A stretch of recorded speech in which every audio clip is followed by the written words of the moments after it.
Change is crucial for educational institutions in a growing and highly competitive environment. COVID-19 pandemic made a revolution in Indian higher education institutions by adapting to technology in the classroom. Let's hear about all the aspects for our education system, the present and the future, in an inaugural address by our guest of honor, Professor Anil D. Sahasrabudhe, Chairman, All India Council for Technical Education, AICTE. Over to you, sir.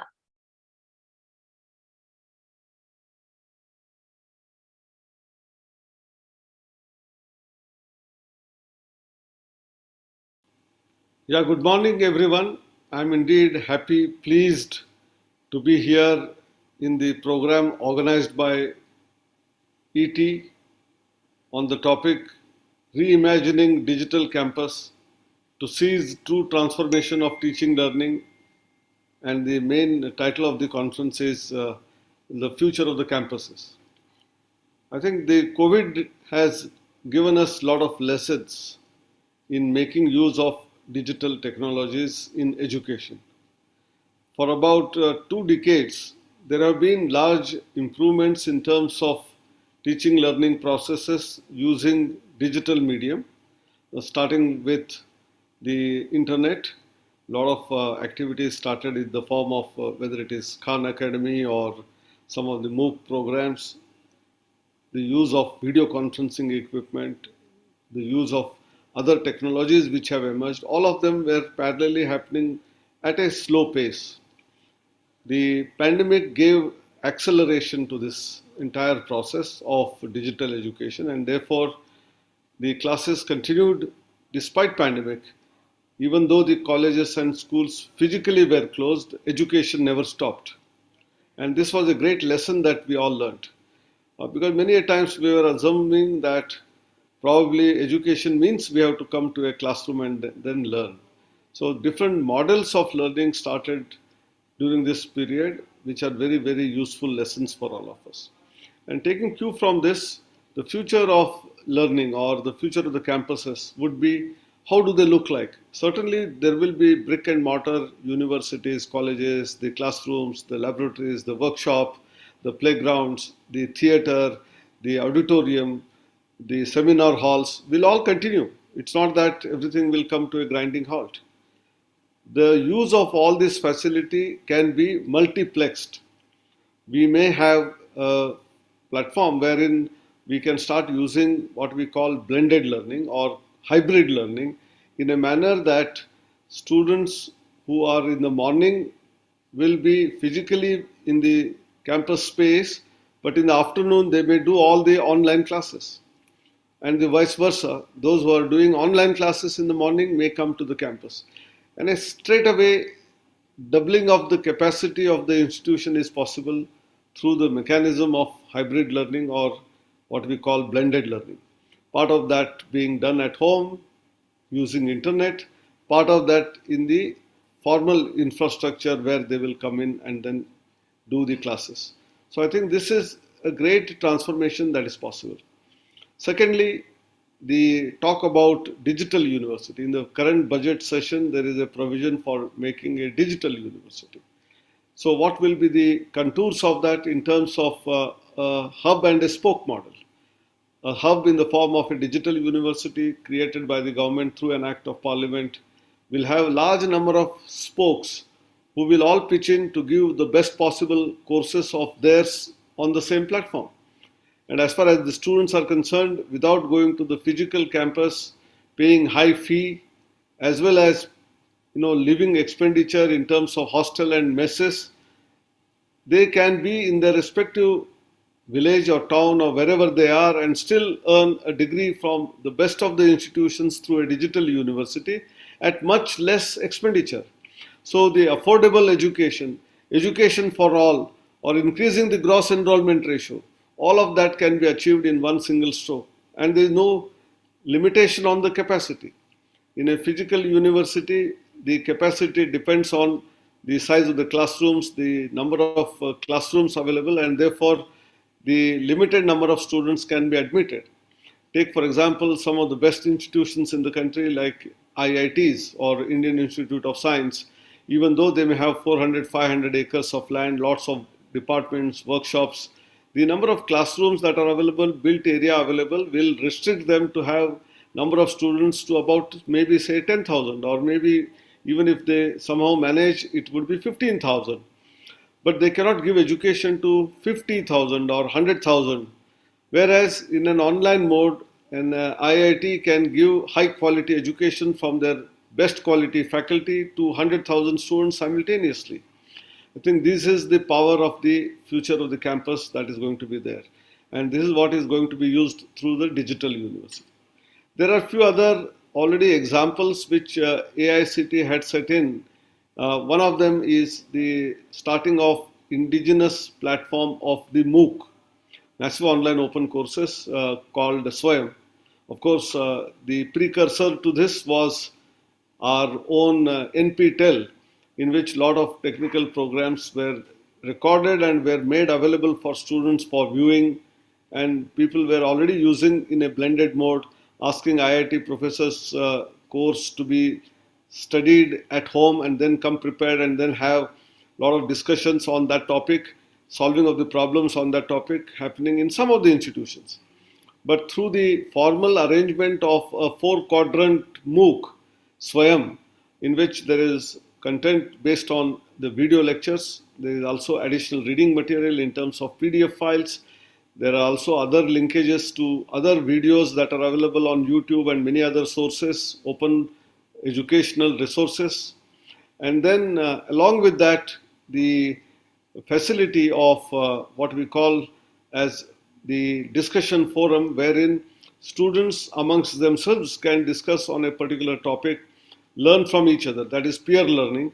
And if peer learning is going haywire, the faculty member can pitch in and correct the course of discussion or deliberation that is happening amongst the students. And lastly, the examination, the conduct of quizzes, the assignments, the final examination, and finally grading of the course. All of that in the Swayam platform is already happening for the last 3-4 years. We'll get further fillip during this future upcoming 1 or 2 years. The next part is that of the area of AI and data science. Very, very useful. Many courses are already started in this domain, AI and data science, as a degree program at BSc or different levels, master's level. And these are already available from Indian Institute of Science or IIT Madras, and many other IITs and others will also join this particular scheme of giving online education in high-tech areas. But along with that, what AICTE started 3 years ago is about National Educational Alliance for Technology. I was referring to AI. So these courses were onboarded from the industry, be it a startup edutech company or an existing large-scale company or a multinational giant. Those companies who had their products, which will create employability amongst our graduates by going through the program, they were all onboarded through a very due diligence process with a cost attached to that. But at the same time, after 4 students buy the product, 1 student will get free of cost. That 1 student would be decided by AICTE in terms of their wherewithal, in terms of their economic condition, in terms of whether they are from a background where a lot of support system is required, which we call reservation. SC, ST, OBC students who need a lot of support in order to lift them up, bring them up. Such students will be given free of cost seats, while some others who are able to afford a cost will buy it. I think this was already started 3 years ago, NEET 1.0, NEET 2.0, and now within a week we will have NEET 3.0, where not only high quality content in terms of AI based tools are also there, but at the same time, ones which are useful for skill development, ones which are used for school children, ones which are used for even reskilling. Those who are already in employment, there are lots of changes in the technology is happening, and therefore their job losses are likely to happen if they don't change or if they don't learn the new things. And therefore all of these variety of courses for college going students, high school students, people who are already employed, people who want to develop on their own something like entrepreneurial journey. For all of them, NEET 3.0 is going to be a big ticket change platform which is going to be launched. Similarly, we all talk about practical exposure experience, which comes by visiting to an industry, be a small or big startup, and do internship and learn the industry processes. And this is a very significant thing which is required, and we had mandated it from AICTE for the last 3 years that without internship for 6 months, a degree should not be awarded by the university. But many students in the remote areas, rural areas, or colleges which are located there have much less connect with the industry. Institution placed in a larger city was easier to handle such kind of regulations, but whereas a smaller place, there were difficulties. So we created our own internship portal, and more than 60 lakh students have onboarded onto the platform, and number of opportunities today available are around 12 lakh plus. So we have a long way to go, but we have been constantly appealing to the industry bodies to provide as many more internships as possible so that every student, when he or she is in the college, will have an opportunity for doing internship, become highly employable. We have other schemes such as National Employment Enhancement Mission, under which a lot of training is given to students. But all of that, which was happening in the physical space during pandemic, had to be shifted in terms of online.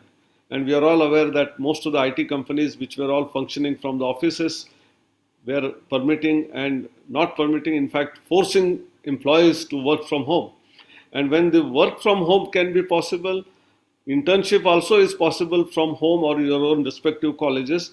And that's how internship portal also has facilities of physical internship as well as online internship.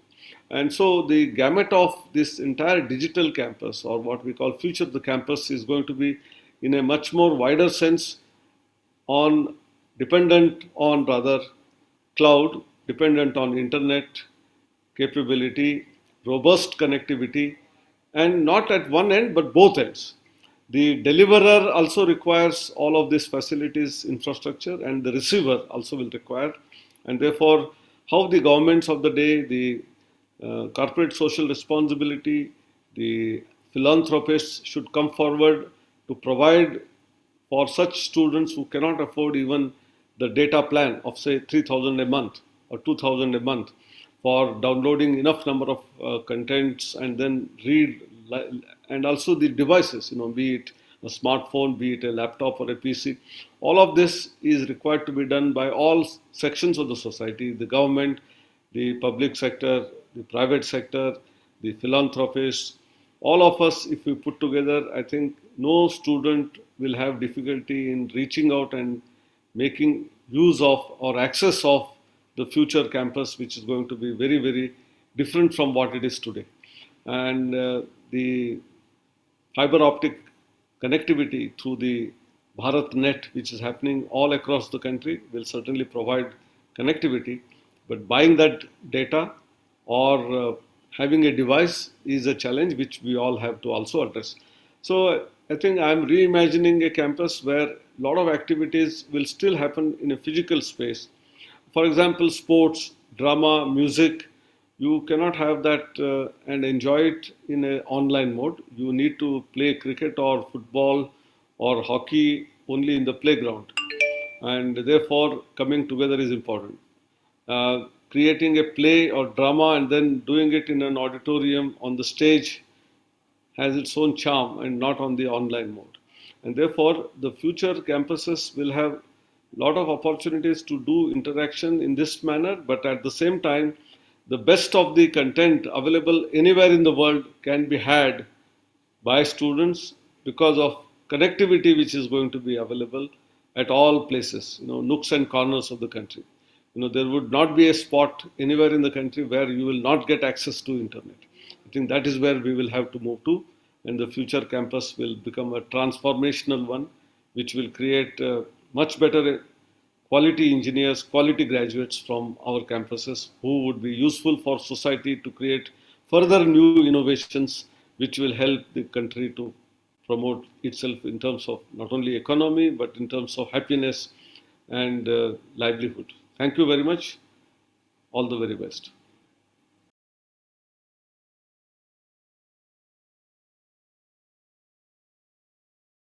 Thank you so much, Professor Sahasrabudhe, for the in-depth and comprehensive road to the Indian higher education.